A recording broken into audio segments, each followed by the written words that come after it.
AEMA és una cooperativa d'iniciativa social i sense ànim de lucre nascuda a l'Hospitalet de Llobregat el 2006. Va néixer del somni d'un grup de joves que volien portar l'educació més enllà de l'escola, als carrers, als barris i a la vida real de les persones.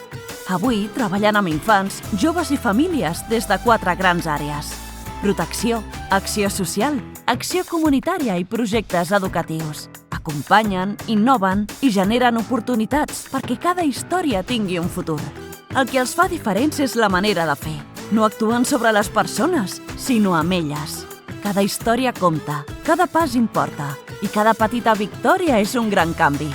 AEMA és un fil que uneix històries, cus trencaments i recorda que darrere de cada situació hi ha una persona amb somnis i un futur per escriure. La seva vinculació amb l'Ateneu Cooperatiu del Baix Llobregat neix d'una convicció clara. Només fent xarxa i sumant esforços es poden generar canvis reals i sostenibles. Junts impulsen projectes que arrenquen des del territori i transformen la comunitat. Educar és teixir i AEMA no para de fer xarxa. Fotem-li canya al baix, de cop a cop, i tiro perquè l'és a prop.